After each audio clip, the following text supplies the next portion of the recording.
Dear students, I am Pardeep Kaul, lecturer in chemistry, standing before you with a topic that is emulsions. However, we have already studied emulsions in detail, the types of emulsions, the emulsifying agents, the emulsifiers, and so many other things about emulsions. Today, we shall be discussing some properties of emulsions, applications of emulsions, and then we will let you know that how emulsions can be identified. That is, whether a particular emulsion is whether it is oil in water emulsion or oil in water or water in oil emulsions. So we will discuss these things today. Let me first come to some properties of emulsions. Emulsions, emulsions are basically what? They are liquid in liquid colloids. Liquid in liquid colloids were called what? They were called emulsions. Now, what are some important properties of these emulsions? Number one, emulsions have all the properties of colloids. We have already gone through the properties of colloids. For example, colloids show Brownian movement. Brownian movement means their particles move in zigzag paths. So emulsions do show this property, that is Brownian movement. Then they show Tyndall effect. Tyndall effect means when a beam of light is passed through an emulsion, its path is clearly visible when the beam of light passes through that emulsion. That is known as Tyndall effect. Then they show electrophoresis. Electrophoresis means the charge of the emulsion can be determined by this process. So these are all properties that colloids show. So emulsions also show these properties. Then emulsions can be coagulated. By coagulation we mean that they can be precipitated. They can coagulate. How? By adding electrolytes. When electrolytes are added to what?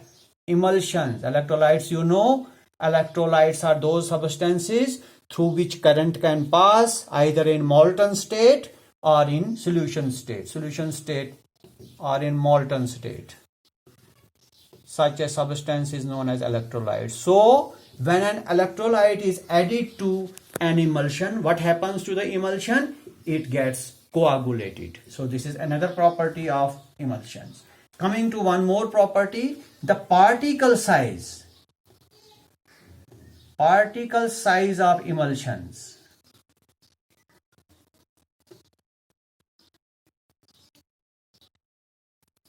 is that ranges between 1000 to 10,000 angstrom. This is the particle size. What is the particle size of emulsions? It is 1000 angstrom to 10,000 angstrom. Between 1000 and 10,000 angstrom, that is the particle size of emulsions. Then if you have an emulsion,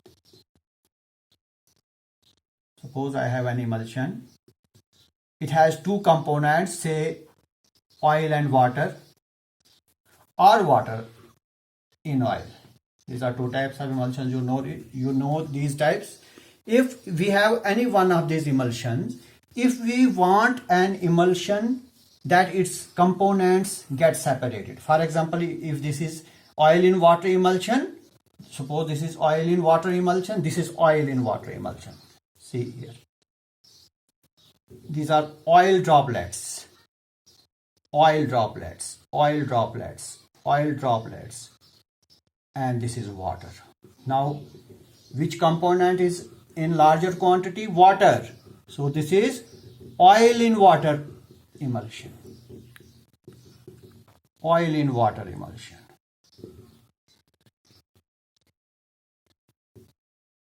Similarly, this is water in oil.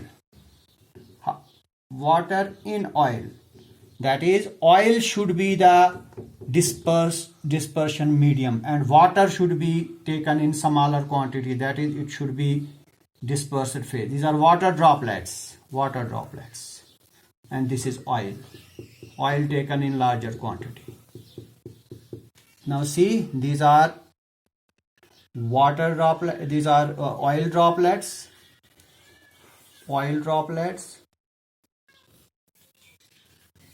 This is water taken in larger quantity. These are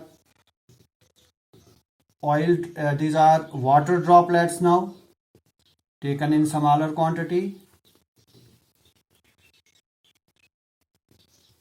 And this is oil taken in larger quantity. Suppose we want to separate the components of an emulsion. We want to separate oil from water from the emulsion. How we can do it? We can do it by adding an external substance to the emulsion. We can add an external substance to this emulsion or to this emulsion, and that external substance that we add to it is known as a substance which we can call as what? It can be termed as this process is known as demulsification.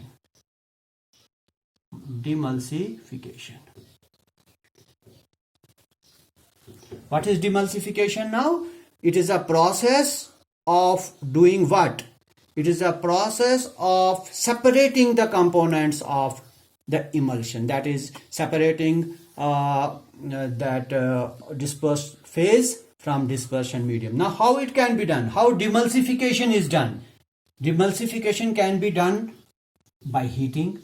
This is one method of demulsification. By cooling, another method of demulsification, or by centrifuging. Centrifuging means spinning, centrifuging.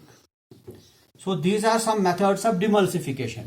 Coming once again to demulsification. What is demulsification? Demulsification is the process of separating the components of an emulsion. If an emulsion has two components, if we by somehow succeed in separating those components, that process will be known as demulsification. So demulsification of emulsions can be done by heating, by cooling, or by centrifuging. So these are some very common properties of emulsions. Now, moving to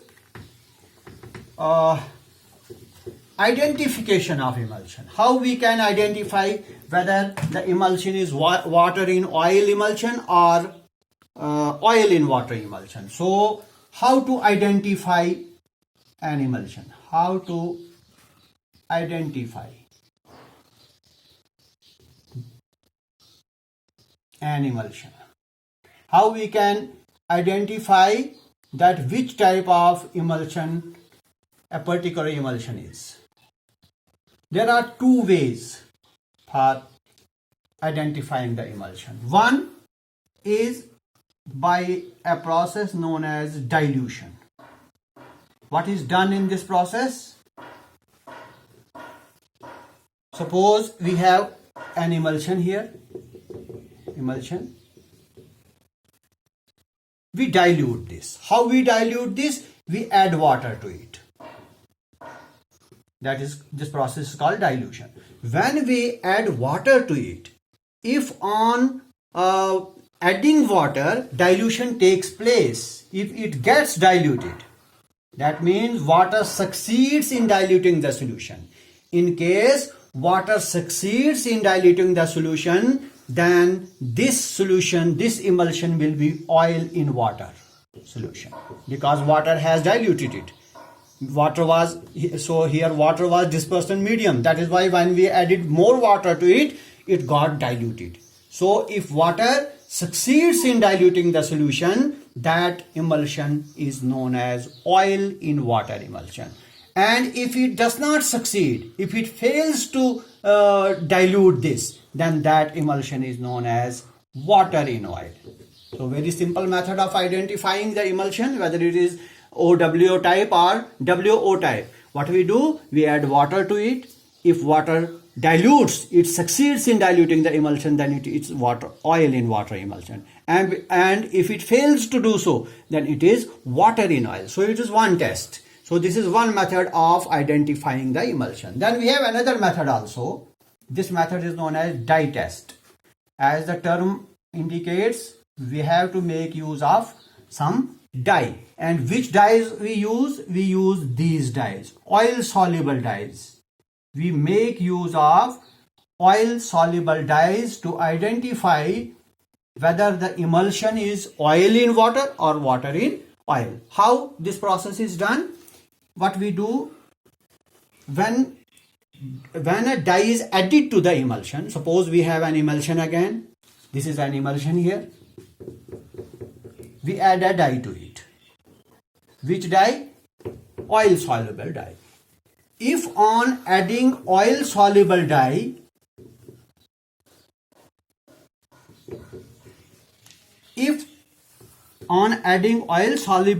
to an emulsion, a single drop of it gets colored, only a single drop, not the whole background, only the single drop. If a single drop gets colored, then that emulsion is OW type.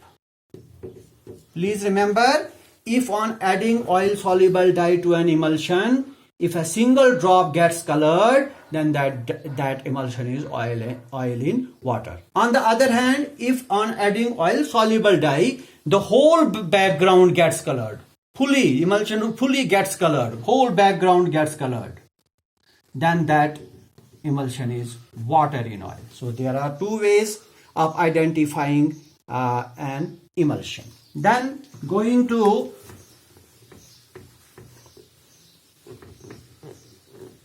an important term, that is gold number.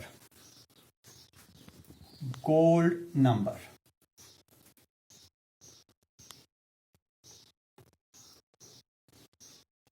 Before going to gold number, let me make you understand something about protective colloid. Protective colloid. Now, what is a protective colloid? You know that colloids sometimes get coagulated. That is, they get precipitated. Their components get separated. But if we want to protect their coagulation, we want to prevent that. In order colloids, in order to prevent colloids from what? From coagulation, from precipitation. If colloids are to be prevented from coagulation, we make use of these colloids. Which colloids? Protective colloids. So what are protective colloids? Protective colloids are those colloids which prevent the coagulation of colloids. Such colloids are known as protective colloids. So after protective colloid, now let me come to this term, that is gold number. What is gold number? This gold number is basically there was a scientist whose name I will write here, Zsigmondy. He introduced this term, that is gold number. What is gold number? Gold number is basically, it tells us the power of protective colloid. Protective colloid, I just told you what a protective colloid is. What is protective colloid? Protective colloid is that colloid which prevents the coagulation of colloids. Now, their power, some protective colloids have low power, some have high. So their power can be studied in terms of gold number. So what is the gold number? Coming to gold number, this is the minimum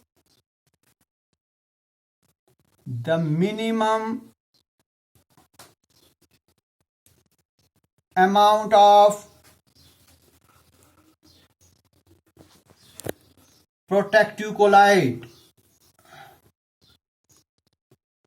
in milligrams. Protective colloid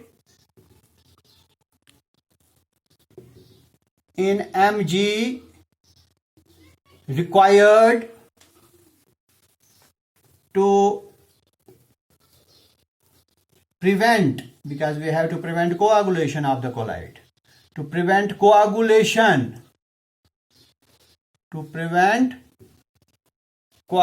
of how much of colloid? 10 ml of which colloid? Gold colloid, that is gold sol.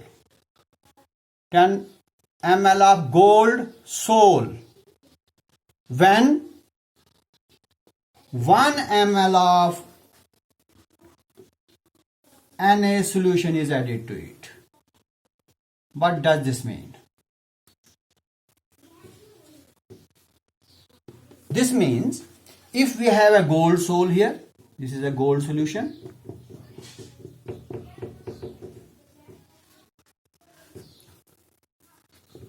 We want to protect gold sol from coagulation. Now, how much this gold sol should be there? It should be 10 ml. If we want to prevent its coagulation, what we shall have to do? We shall have to add a protective colloid to it. Any protective colloid which can prevent its coagulation, protective colloid. But this gold solution should be added with 1 ml of 10% NaCl. 10% means very dilute NaCl. 1 ml of 10% NaCl. 10% NaCl means 10% sodium chloride and 90% water. That will make you 10% NaCl. So this is gold solution, 10 ml of gold solution. 1 milliliter of 10% NaCl is added to it. Now the amount of protective colloid which prevents its coagulation, that will be known as gold number. For example, we have a protective colloid starch. This is a protective colloid, P colloid. And its gold number I will write here. Gold number. Its gold number is 20 to 25. What does it mean? It means that if we make use of starch in preventing the coagulation of 10 ml of gold, 10 ml of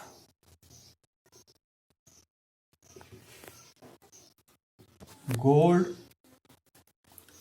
1 ml of gold solution. Here 10 ml of NaCl is added to it already. Now this means that if we want to protect this colloid from coagulation, we should require 20 to 25 mg of what? Starch. So starch is a protective colloid. It can prevent its coagulation. How much starch is required for this? 20 to 25. If we don't have starch, suppose we have some other that protective colloid. Say we have albumin, egg albumin. We require very small amount of this colloid, that is 0.1 to 0.2. Similarly, if we have casein is also a protective colloid. It can prevent the coagulation of 1 ml of gold. How much casein is required for that? Casein is required 0.01 to 0.02 mg. Very small amount of casein this is a very powerful colloid. So small amount is required because its gold number is this. Similarly, we have another this protective colloid, that is dextrin, and its power is how much? 6 to 20. So these are some colloids and these are their gold number. That is, this is their power of what? Starch 20 to 25, albumin 0.1 to 0.2, casein 0.01 to 0.02, then dextrin 6 to 20. These are gold numbers of these protective colloids. Then we have some applications of these emulsions, a few applications, and then we shall be concluding this unit, that is surface chemistry. Finally, we will come to some applications of emulsions.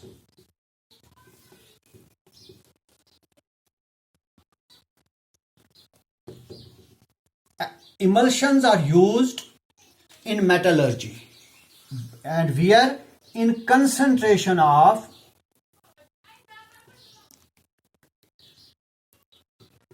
ores. When ores are concentrated, we make use of emulsions. So this is one of the applications of emulsions.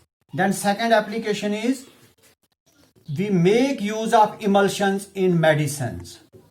And mostly which medicines? The syrups. Most of the syrups are basically emulsions. So we make use of emulsions in syrups, that is medicines. Then the cleansing action of soap, that also depends upon the emulsions. So the cleansing action of soap is all because of the addition of emulsions in it. So emulsions are in this case cleansing agents. They help in cleaning. Then the common example of an emulsion, that is milk. Milk is a very common example of emulsion, and milk, you know, milk is very important for growth. It contains all vitamins except vitamin C. Except vitamin C. So these are some applications of emulsions. With this, we come to the end of this unit, that is surface chemistry. I hope that you will revise this whole unit and prepare for your examination. Thank you very much.